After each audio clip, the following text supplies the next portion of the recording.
রাসূল সাল্লাল্লাহু আলাইহি সাল্লাম মক্কা থেকে মদিনায় যে হিজরত করে গেলেন, হিজরত করে যাওয়ার পরে সেখানে আউস এবং খাজরাজ দুটি বড় গোত্র। তো এই দুটি বড় গোত্রের নেতা ছিলেন সাদ বিন মুয়াজ এবং সাদ বিন উবাদা। তো তারা রাসূল সাল্লামকে তাদের যে সব কিছু উজাড় করে দিয়ে সহযোগিতা করা, তাদের এই সহযোগিতা, তাদের যে অবদান, এই সম্পর্কে যদি একটু বলতেন। রাসূলুল্লাহ সাল্লাল্লাহু আলাইহি ওয়াসাল্লাম এবং আল্লাহ রসুলের অন্যান্য সাহাবী রিদওয়ানুল্লাহি তাআলা আলাইহিম আজমাইন যারা মক্কা থেকে মদিনায় হিজরত করেন, তো মূলত মদিনায় আনসারি সাহাবীদের পারস্পরিক সহযোগিতায় এমন একটা হৃদ্যতার একটা পরিবেশ তৈরি হয়েছিল, যার উপর ভিত্তি করেই পরবর্তীতে বদর, উহুদ, খন্দক সহ অনেকগুলো যুদ্ধে তারা ভূমিকা রেখেছেন এবং এর প্রেক্ষিতেই মদিনায় একটা ইসলামী পরিবেশ এবং রাষ্ট্র প্রতিষ্ঠা হয়েছে। রাসূলুল্লাহ সাল্লাল্লাহু আলাইহি ওয়াসাল্লাম সেখানে নেতৃত্বের আসনে সমাসীন হন। সাদ বিন উবাদা রাদিয়াল্লাহু তাআলা আনহুর ব্যাপারে হাদিসে যেটা আসছে যে তিনি আল্লাহ রসুল সাল্লাল্লাহু আলাইহি সাল্লামের সাথে তার পারিবারিক সম্পর্কটা এমনভাবে ছিল যে তার বাসায় এমন কোনো দিন যেত না যেদিন রসুল্লাহ সাল্লাল্লাহু আলাইহি ওয়াসাল্লামের বাসায় তিনি তরকারি পাঠাতেন না, জোল সহ বাটিতে করে তরকারি পাঠাতেন। অর্থাৎ রসুল্লাহ সাল্লাল্লাহু আলাইহি ওয়াসাল্লামের পারিবারিক খাদ্যদ্রব্যের ক্ষেত্রেও সাদ বিন উবাদা রাদিয়াল্লাহু তাআলা আনহুর সহযোগিতা ছিল।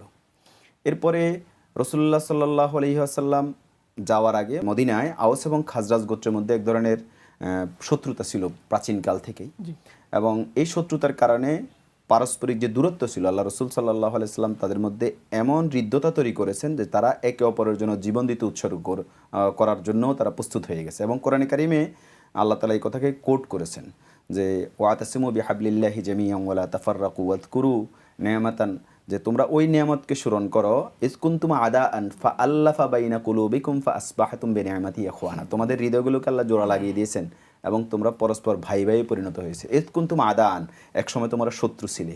তো রাসূলুল্লাহ সাল্লাল্লাহু আলাইহি ওয়াসাল্লাম তাদের মধ্যে যে হৃদ্যতা তৈরি করেছেন, এই হৃদ্যতা শেষ পর্যন্ত বহাল ছিল।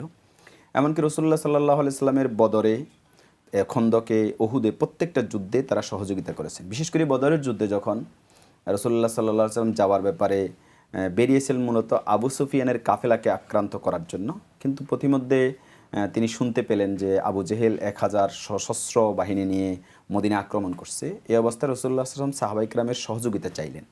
সেই ক্ষেত্রে মুহাজির সাহাবীরা প্রথমেই দাঁড়িয়ে বললেন যে আমরা জীবন দেওয়ার জন্য প্রস্তুত। সাধারণত মুহাজিরদের তো হারানোর আর কিছু নেই, তারা বাড়িঘর, আত্মীয়স্বজন সব কিছু হারিয়ে মক্কা থেকে মদিনায় এসে গেছেন। কিন্তু রাসূলুল্লাহ সাল্লাল্লাহু আলাইহি ওয়াসাল্লাম আবারও বারবার বলছিলেন যে সহযোগিতা তোমরা কেমনভাবে করবে।